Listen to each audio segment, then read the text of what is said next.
ఇవాళ మంచి మంచి వార్తలు మస్తున్నాయి అబ్బా. ఫస్ట్ అయితే హెడ్లైన్ చూడండి. ఎంక్వైరీకి రావాలని నోటీస్, ఏం చేస్తాడో మరి గులాబీ బాస్.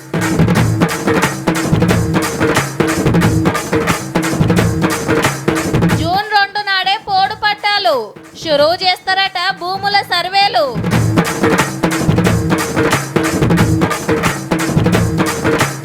గాలి మోటార్ డిపోలైన స్టేషన్లు ఖతర్నాక్ చేసిండ్రు సౌలతులు.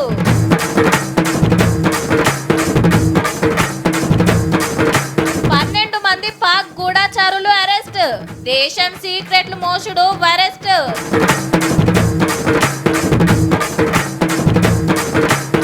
రేట్లు పెంచి డిస్కౌంట్, ఎంత తగ్గుతుందో మెట్రో టికెట్. లేలే ఆ తప్పు సారు, రూల్స్ ఒప్పుకోవు అన్నారనుకో పెద్ద సారు ఊకుంటాడా? నువ్వేందివయ్యా నాకే చెప్తున్నావు, నాకంటే ఎక్కువ తెలుస్తుందా నీకు అని కోపానికి వస్తారు. అది తప్పైనా ఒప్పైనా నచ్చినా నచ్చకున్నా అబ్బా సూపర్ సారు, కిరాక్ చెప్పిండ్రు సారు, మీరు చెప్పినట్టు చేస్తేనే మస్తు ఫాయిదా సారు అన్నారనుకో ప్రమోషను ఎంతో ఫాయిదా. అంతే కదా మరి, పవర్లున్నోళ్ళు ఎట్లా చెప్తే గట్ల నడవాల్సిందే. మరి అది తప్పని తేలితే దానికి జిమ్మేదారీ ఎవరు తీసుకోవాలి? లీడరా ఆఫీసరా? కాళేశ్వరం ఎంక్వైరీలో అసలు ఎంక్వైరీ ఇప్పుడు సురువయ్యింది. అవు మళ్ళా కేసీఆర్ సార్ కు నోటీసులు పంపింది జస్టిస్ చంద్రఘోష్ కమిషన్. వచ్చే నెల 5 తారీఖు నాడు కమిషన్ ముంగట్టుకు వచ్చి అడిగిన క్వశ్చన్లకు ఆన్సర్ చెప్పాలి పాత సీఎం సారు. అట్లనే అప్పటి ప్రాజెక్టుల మంత్రి హరీష్ రావు సార్ 6 తారీఖు నాడు, పైసల మంత్రి ఈటెల సార్ 9 నాడు రావాలని వీళ్ళకు కూడా నోటీసులు అందినాయి. అయితే ఓ 6 రోజులలో కమిటీ రిపోర్టు సర్కార్కు అందుతుందని ప్రచారం అయితే కమిషన్ టైం ఇంకో 2 నెలలు పెంచింది. ఇక ఇలా 3 నోటీసులు. కాళేశ్వరం కేసులో లీడర్లకు నోటీసులు అందుడు ఇదే తోలుతా. మరి ఏడాది కెంచి కమిషన్ ఎంక్వైరీ నడుస్తుంటే ఇప్పటికి పెద్ద ఇంజనీర్లు, చిన్న ఇంజనీర్లు, ఆఫీసర్లు, ఐఏఎస్లు, కాంట్రాక్ట్ కంపెనీ వాళ్ళు, పనులు గుత్తకొట్టినోళ్ళు, మేస్త్రీలు, ప్రాజెక్టుల గురించి తెలిసిన వాళ్ళను ఇట్లా 109 మందిని పిలుచుకొని వాళ్ళు చెప్పిందంతా రికార్డు చేసి పెట్టిండ్రు. ఎవరని మందలు ఇచ్చినా మాదేంది, అప్పుడు సీఎం సార్ ఎట్లా చెప్తే గట్లా చేసినాము, సార్ ఎట్లా చేయమంటే అట్లా చేసినాము, సార్ సలాల మీదకెళ్ళి నడిచినామని చెప్పిరట. ఇదే రిపోర్ట్లకు గినెక్తదాయే. మరి అందరు కేసీఆర్ గారి పేరు చెప్తే ఆయన ఎందుకు ఎంక్వైరీ చేయలేదు అనేది రేపు కోర్టు అడిగే ఛాన్స్ ఉంటుంది. అగో గందుకే కాళేశ్వరం నేనే కట్టినని చెప్పి పాత సీఎం సార్ కు నోటీసులు పంపిరు 5 నాడు విచారణకు రావాలని. కూకొని పోతానికి అసెంబ్లీకే రాని పెద్ద సారు ఇక విచారణకు వస్తాడా అనేది అందరు డౌట్. లేకుంటే కాగితం మీదనే రాసి పంపుతాడో చెల్ నన్ను పిలుచుడేందని సీదా హైకోర్టుకే పోతాడో. ఆల్రెడీ సర్కార్ అందిన ఎన్డీఎస్ఏ రిపోర్ట్ లా ప్రాజెక్టును ఆత్రమాత్రం కట్టిరు, ఆగమాగం చేసిరు, రూల్స్ పాటియలేదు, మట్టి టెస్టింగ్ మంచిగా చేయలేదు, కట్టవలసిన జాగాలు కట్టలేదని ఉంది.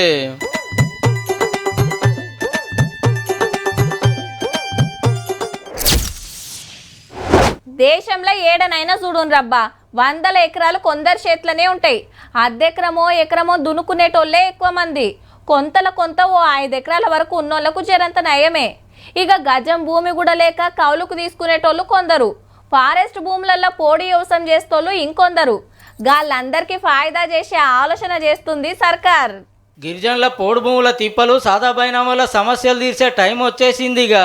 తెలంగాణ పుట్టినరోజు పండుగ నాడే తస్వ చేస్తుందట సర్కారు. మంచిర్యాల జిల్లా భీమారంలో భూభారతి పోర్టల్ ఎట్లా పనిచేస్తుందో రైతులకు చెప్పినాక ఈ ముచ్చట సాటింపేసిండు మంత్రి పొంగులేటి సారు.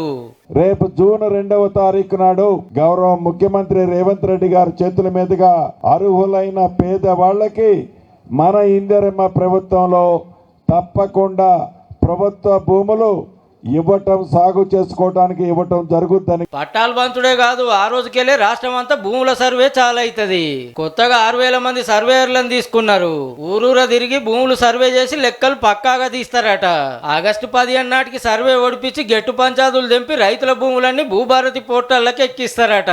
ఇక ధరణి తిప్పలుండయి, భూముల పంచాదులుండయని పాత సర్కారులు ఎట్లెట్లా నడిచిందో యాద్ చేసిండు చెన్నూరు ఎమ్మెల్యే వివేక్ సారు. ఎవరితో ఎట్లా డీల్ చేయాలి, ఎట్లా సైడ్ డీల్లు చేయాలని చెప్పి ఆ రోజులలో చంద్రశేఖరరావు గారు వివరించడం జరిగింది. సర్వే ఎట్లెట్లా నడుస్తుందో కానీ ధరణి బాధలు తప్పిస్తున్నందుకైతే రైతులు జరంతా నిమ్మల పడుతున్నట్టే.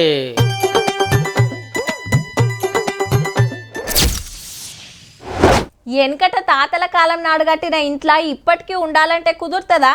మట్టి గోడలు తీసి ఇటుకెలతోని కడతాం, పెంకులుంటే తీసి రేకులేస్తాం, కుదిరితే మొత్తం కూలగొట్టి పిల్లర్లేసి చెత్త పోస్తాం. వంటర్రా, హాలు, కిచెను, బెడ్రూమ్లు సపరేట్గా వస్తట్టు చూసుకుంటాం. పారి తిప్పి గేటు పెడతాం. మళ్ళీ 50 ఏండ్లకు బందోబస్తు ఉండేటట్టు చేసుకుంటాం. సేమ్ అట్లనే ఇప్పటి ఆస్ట్రాలకు తగ్గట్టు గివి సుతా మారుస్తున్నారు. అప్పటికి ఇప్పటికి ఎంత ఫరాక్ ఉందో చూడుండ్రి. ముంగట పాలపిట్ట, ఎదురుంగ ఎంట్రెన్స్ 4 భాషల్లో బేగంపేట పేరు, అద్దాల డోర్లు, బుకింగ్ కౌంటర్లు, ఇటు టికెట్ల రేట్లు చెప్పే బోర్డులు, ఇది వెయిటింగ్ హాలు, ఎక్కి దిగ లిఫ్టులు, ఎస్కలేటర్లు, ఫుట్ ఓవర్ బ్రిడ్జులు, బండ్ల పార్కింగ్, చుట్టూ పచ్చని గార్డెన్లు. పక్క గాలి మోటార్ డిపో అనిపిస్తుందిలే, కానీ కాదు, హైదరాబాద్ బేగంపేట రైల్ స్టేషన్. మునుపు గిట్లుండే, ఇప్పుడు ఇట్లా అయింది. 26.5 కోట్లు ఖర్చు పెట్టి గింత ముద్దుగా ముస్తాబ్ చేసిండ్రు. దాదాపు రోజువారీగా 108 వరకు ట్రైన్స్ ఆగుతూ ఉంటాయి. దాదాపు 16,000 మంది ప్యాసింజర్స్ ప్రతిరోజు రాకపోకలు సాగిస్తూ ఉంటారు ఈ స్టేషన్ నుంచి. వెనకట ఎప్పుడో కట్టిండ్రు కాబట్టి అమృత్ భారత్ పథకం కింద దేశంలో 100 రైల్ స్టేషన్లు డెవలప్ చేస్తుంటే మనకాడ బేగంపేట, వరంగల్, కరీంనగర్ స్టేషన్లు సింగారిస్తున్నారు. వరంగల్ స్టేషన్ గిట్లుంటే ముంగట కాకతీయ కళా తోరణం పెట్టిండ్రు. గిట్లున్న కరీంనగర్ స్టేషన్ ఇట్లా అయింది. ఇంటర్నేషనల్ స్టాండర్డ్ లో రైల్వే స్టేషన్ చూసినట్టుగా ఉంది. ఎస్కలేటర్ కానివ్వండి, ప్లాట్ఫామ్స్ కానివ్వండి, వెయిటింగ్ హాల్ కానివ్వండి. పాత స్టేషన్లు ఎట్లుండే ఎట్లా మార్చినమని సెంటర్ రైల్ బండ్ల మంత్రి అశ్విన్ వైష్ణవ్ సారు ట్విట్టర్ లా ఫోటో పెట్టి సాటింపేసిండు. ఈ 2 స్టేషన్లు సుతా సేమ్ విమానం డిపో లెక్కనే రెడీ చేసిండ్రు. సికింద్రాబాద్ స్టేషన్ తర్వాత మా తెలంగాణలో వరంగల్ రైల్వే స్టేషన్ చాలా అద్భుతంగా తయారైంది. లైటింగ్స్, ఫ్యాన్, సీలింగ్ గానీ, ఇవన్నీ చైర్స్ గానీ అన్ని బాగున్నాయి. 3 స్టేషన్ల పనులు సుతడిచినాయి. ఎల్లుండి ప్రధాని మోడీ సారు ఆన్లైన్ లా చాలు చేస్తాడిగా. తెలంగాణ రాష్ట్రంలో 2,000 కోట్ల రూపాయల నిధులతోని 40 రైల్వే స్టేషన్లను అమృత్ భారత్ పథకం కింద అభివృద్ధి చేస్తున్నాం. సికింద్రాబాద్ సుతా 720 కోట్లతోటి కొత్తగా ముస్తాబైతుంది. సగం బడ పనులొడిచినాయి. హైటెక్ సిటీ, హఫీజ్పేట, మలక్పేట్, మల్కాజ్గిరి, ఉప్పుగూడ, ఉందానగర్, మేడ్చల్, యాకత్పుర, భువనగిరి స్టేషన్ల ఆలతిగిన మస్తు మారబోతుందబ్బా. వెనకట ఎన్నడో కట్టినాయి కాబట్టి ఇప్పుడు మొత్తం మార్చేసి సౌలతులు పెంచుతారన్నట్టు. మొత్తం స్టేషన్లలోనే కాకుండా రైలు డబ్బాల కూడా ఓ నజరేస్తే ఇంకా బాగుంటది సార్లు.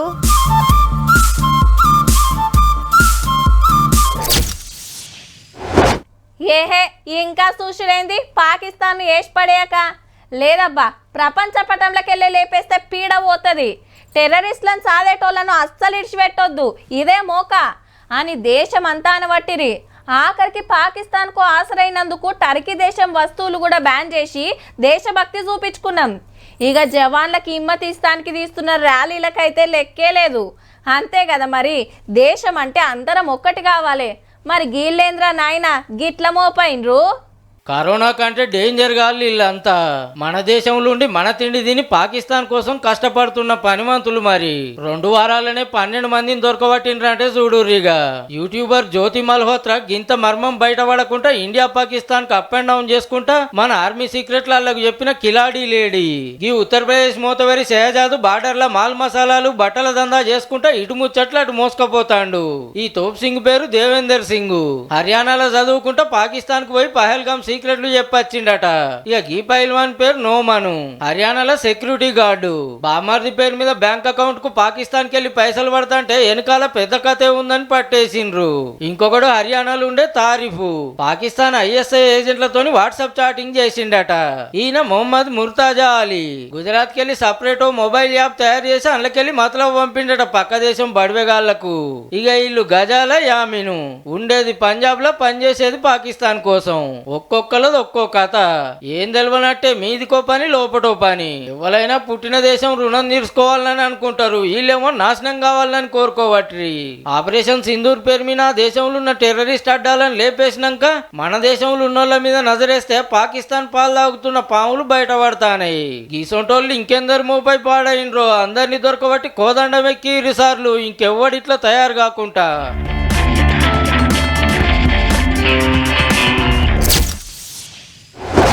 ఏ దందా అయినా తీసుకొని రబ్బా. ఆఫర్ అంటేనే అడుగు పెడతారు, డిస్కౌంట్ అంటేనే ఉరుకొస్తారు. 10 రూపాయలు తక్కువ ఇస్తాం, 100 రూపాయలు తగ్గిస్తామంటేనే దందాలు నడుస్తాయి. ఫిక్స్డ్ రేట్లని బోర్డులు పెట్టిండ్రంటే ఈగలు చెప్పుకోవాల్సిందే. గందుకే కొత్త కొత్త ఇకమతులు చేస్తుంటారు వ్యాపారాలు చేస్తోళ్ళు. ఉన్న రేటు మీద ఓ 50 రూపాయలు ఎక్కువేసి 20 రూపాయలు తగ్గిస్తామని ఆఫర్ పెడుతుంటారు. కొనేటోళ్ళకు అగ్గొస్తుందని సంతోషం, అమ్మేటోళ్ళకు అట్లయినా లాభమే. గీలు సుత అదే తొవ్వల పోయినట్టున్నారు. వరెవ్వా ఉపాయం అంటే గిది, రేట్లు పెంచాలే, ఆఫర్లు పెట్టాలే. మెట్రోలో మొన్న టికెట్ రేట్లు పెంచిందని పబ్లిక్ లొల్లి చేస్తున్నారు కదా, 100కి 10 రూపాయలు డిస్కౌంట్ ఇస్తున్నారు పెంచిన టికెట్ మీద. పాత రేట్ల మీద 2 రూపాయల కాంచెల్లి 15 రూపాయల దాకా పెంచిండ్రు. ఈ లెక్కన చూస్తే రూపాయికెళ్ళి 5 రూపాయలు తగ్గొచ్చు. కాకుంటే డిస్కౌంట్లు ఈ శనారంకెళ్ళి పెడతారట. పాత ఛార్జీలతోటి నడిపితే మాకు లాస్ వస్తుందని ఛార్జీలు పెంచిండ్రు 3 రోజుల కింద. కానీ అప్పటికే పబ్లిక్ ఎక్కుడు తగ్గించిరి.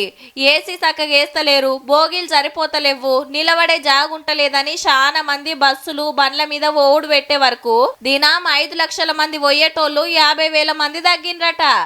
ప్యాసింజర్లను పెంచుకుంటానికి ఏం చేయాలనో ఆలోచన చేయక మనోళ్ళేమో టికెట్ రేట్లు పెంచిరి. ఈ 3 రోజుల సంధి ఇంకింత తగ్గొచ్చుడు. ఇక అస్సలకే తుట్టయ్యేటట్టుందనుకున్నారో ఏమో, మళ్ళా ఆఫర్లు డిస్కౌంట్ల బాట పట్టిండ్రు.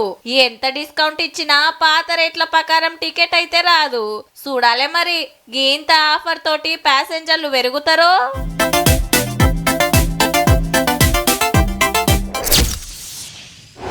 రోడ్డుకు ఎడమ వైపునే వాహనాలు నడపాలి. బైక్ నడిపేవారు తప్పనిసరిగా హెల్మెట్ ధరించాలి. కారు నడిపేవారు సీట్ బెల్ట్ పెట్టుకోవాలి. మితిమీరిన వేగం ప్రాణానికే ప్రమాదం. పరిమితి మించకుండా ప్రయాణికులను తీసుకెళ్లాలి. ట్రాఫిక్ సిగ్నల్ వద్ద ఎర్ర లైట్ పడితే ఆగాలి, గ్రీన్ లైట్ పడితే ముందుకు కదలాలి. ఏంది ట్రాఫిక్ పాఠాలు చెప్తుంది అని చూస్తుండ్రా? ఎంత మొత్తుకున్నా ఏం ఫాయిదా, కొందరికి రివర్స్లు అర్థమవుతున్నట్టుంది. దునియా ఉత్తమ డ్రైవర్లంతా మనతాన్నే ఉన్నట్టున్నారు. పోన్రే, దేశమంతటా ట్రాఫిక్ రూల్స్ ఎంత ముద్దుగా పాటిస్తున్నారంటే నిరుడు 8 కోట్ల మంది మీద చలాన్లు పడితే 9,000 కోట్ల రూపాయలు పెండింగ్ లో పెట్టి అంతా సిగ్నల్ కాడ సీక్రెట్ కెమెరాలు పెట్టినా ట్రాఫిక్ వాళ్ళు టిక్క ఫోటోలు కొడుతున్నా, బండ్లాపి చలాన్లు వేస్తున్నా. వేసుకుంటే వేసుకో, ఏమన్నా గట్టేదున్న దాన్ని ఉరుకుడే ఉరుకుడు. 28 రాష్ట్రాలలో 12,000 కోట్ల ఫైన్లు వసూలు అయ్యేది ఉంటే ఉత్త 3,000 కోట్లే చదివిచ్చిరంటే చూడుండ్రిగా. హర్యానాలో ఒక ట్రక్ ఓనరు 2 లక్షల ఫైన్లు బాకీ పడితే బెంగళూరు ఒక బైక్ అన్న 500 మాటల రూల్స్ తప్పినందుకు 3 లక్షలు చదివించుకున్నాడట. గురుగ్రామ్ లో దినం 4,500 చలాన్లు వేస్తుంటే నోయిడాలో ఒక్క నెలనే హెల్మెట్ పెట్టుకున్న వాళ్ళ మీదనే 3 లక్షల ఫైన్లు పడ్డాయి. దండగా పడ్డోళ్ళ 149 మంది రువాడు గురికితే 19 మంది హెల్మెట్లు సీట్ బెల్ట్లు పెట్టుకోక, 14 మంది ఏడబడతాడ బండ్లు పార్కింగ్ చేస్తే ఇంకో 18 మంది సిగ్నల్ జంప్ చేసినందుకు. మాకేమెరక గానీ కార్స్ 24 అనే సంగపోలు లెక్కలు బయటికిడిస్తే మేం చెప్తున్నాము. గమ్మతేందంటే 160 మంది ట్రాఫిక్ వాళ్ళని చూసి రూల్స్ పాటిస్తే 20 మంది జాంతానయ్య అంటుంటే కడమోళ్ళు 10వ పరకో చేతిలో పెట్టి జారుకుంటురాట. కానీ ఇట్లా 1,000 కోట్లు ఎన్ని రోజులని పెండింగ్ లో పెడతారు సారు? సప్పుడు కాకుండా మా తెలంగాణలో అప్పుడప్పుడు పెట్టినట్టే డిస్కౌంట్లు ఆఫర్లు ఇస్తారంటే 9,000 కోట్లు కాకుండా 5,000 కోట్లు అన్న అల్కగా వస్తాయి. చూడండి మరి.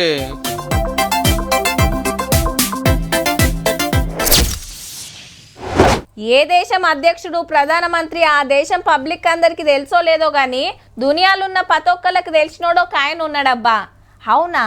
యాక్టరా, లీడరా, లేలే సైంటిస్టా, ఆటగాడా, పాటగాడా అని మాత్రం అడగకుర్రి. ఆయన ఎవలో చూపిస్తే ఆవు వాజీవే అంటారు పక్కా. ఈ తాపకు నోబెల్ శాంతి బహుమతి పక్కా ట్రంప్ సార్కే వచ్చేటట్టు ఉందబ్బా. అవు మరి యుద్ధాలు పుట్టనిస్తలేడు, పుట్టినే ఆపిస్తున్నాడు. తుపాకులు దించాలే, కాల్పులు ఆపాలనే గొప్ప సందేశం ఇస్తాడు కొత్తగా రష్యాకు ఉక్రెయిన్ కు. 2 దేశాల నడుమ 2-3 ఏళ్లకెళ్ళి యుద్ధం నడుస్తుంది కదా, ఎవ్వరు తగ్గుతలేరు, తగ్గ ఫరుంది. గిసొంటియాల అమెరికా అధ్యక్షుడు నడుమిట్లకు వచ్చి శాంతి చర్చలకు ఒప్పించిండు. గమ్మతేందంటే ఆ దేశాల పెద్దల కంటే మొదలు ట్రంప్ సారే ఈ ముచ్చట సాటింపేసిండు సోషల్ మీడియాల. మరి చర్చలు ఎప్పుడో ఏమైతుందో గాని మొన్న మనకు పాకిస్తాన్ కు యుద్ధం తప్పదని అనుకున్న యాళ్ళ సప్పులు లేని బాంబు లెక్క శాంతి చర్చలకు ఒప్పించిండు 2 దేశాలను. పెద్దన్న చెప్పుడే ఆలస్యం, బార్డర్ లో బాంబుల మూత బంద్ అయింది, మిలిటరీ ఆఫీసర్ల ఫోన్లు మాట్లాడు షురు అయింది. అణుబాంబులు వేసుకునేంత డేంజర్ ఉండే నేనే ఆగబట్టినా అని దినాం చెప్పుకోవట్టే. గమ్మతేందంటే అంతటా శాంతి అంటున్న పెద్ద మనిషి సొంత దేశంలో అశాంతి పుట్టించినట్టే ఉంది. ఆ రూల్స్ ఈ రూల్స్ అని బయట దేశాలలో నెల్లగొట్టుడు, పౌరసత్వానికి కొత్త కండిషన్లు పెట్టుడు, పన్నులు దంచుడుతోటి ధర్నాలు నిరసనలు కాబట్టే. అంటే ఇంట్లో గెలుచుడేమో కానీ రచన అయితే గెలుస్తుండ అన్నట్టు.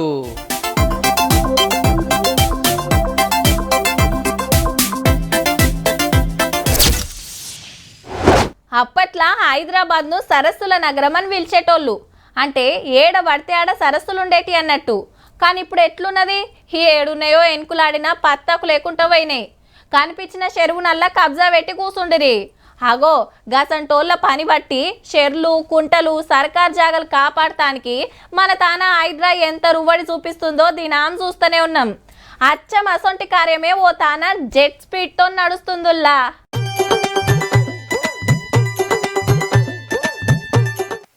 ఎక్కడిది బుల్డోజర్లు ఎక్కుడెక్కితే పరమైన ఇండ్లు ఒక్క ఇల్లు గిన మిగలకుండా పొతం పెట్టుకుంటూ పోతూనే ఉన్నారు.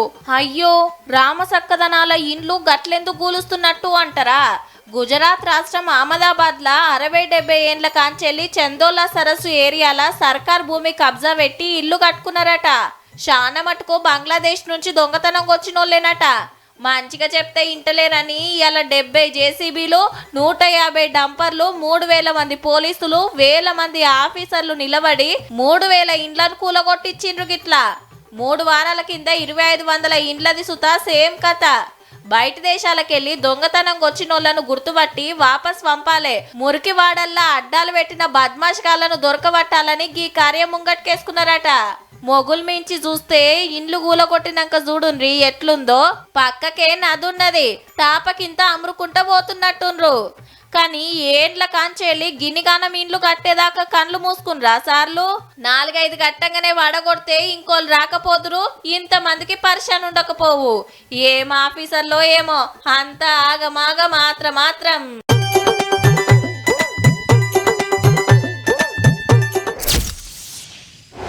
చాలా మంది పల్లెలను ఇడిచిపెట్టి పట్టణాలకు వస్తారు బతుకు తెరువు కోసం. ఊర్లో ఇండ్లు జాగాలు అట్లనే ఉంటాయి. పండుగలప్పుడు అట్లా పోయి ఊరిని కండ్లాలా చూసుకొని చుట్టాలను కలుసుకొని మళ్ళా పట్నం బాట పడతారు. తీరువాటం లేక షానేళ్ళకు ఊరికి పోయినరనుకో ఎట్లుంటుంది? చెరు వెనుక ఈడికేలా ఆడదాకా మన పొలాలే ఉంటుండే. గీ బాయి మా నాయన దోవిచ్చిందే అని పిల్లలకు చెప్పుకుంటూ మురిసిపోతుంటారు. ఊరి మీద పాయిరంతో అప్పుడప్పుడు పోయి చిన్నప్పుడు ఆడుకున్న జాగాలు చూసుకొని దోస్తులు చుట్టాలను మందలు ఇచ్చొస్తారు. అట్లనే ఓ రాజుగారు వచ్చిండ్రుల్లా.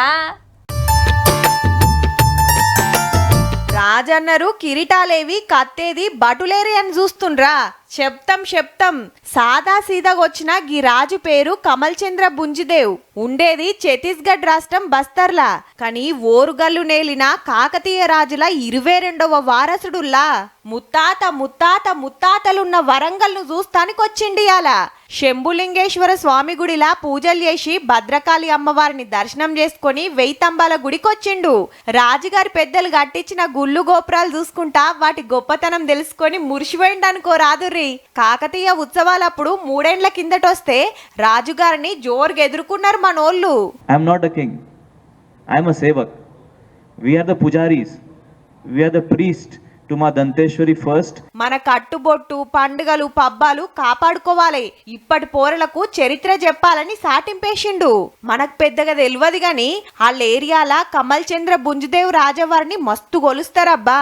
వెనకటి పద్ధతులే ఇంకా నడుస్తున్నాయి. కాకతీయుల రాజ్యం బస్తర్ దానిక ఉండే కాబట్టి వాళ్ళ వారసులు ఇంకా ఉన్నారు. చూసిండ్రు కదా, ఇక ఇయాల్టి తీన్మార్ వార్తలు ఉంటాం. మళ్ళా నమస్తే.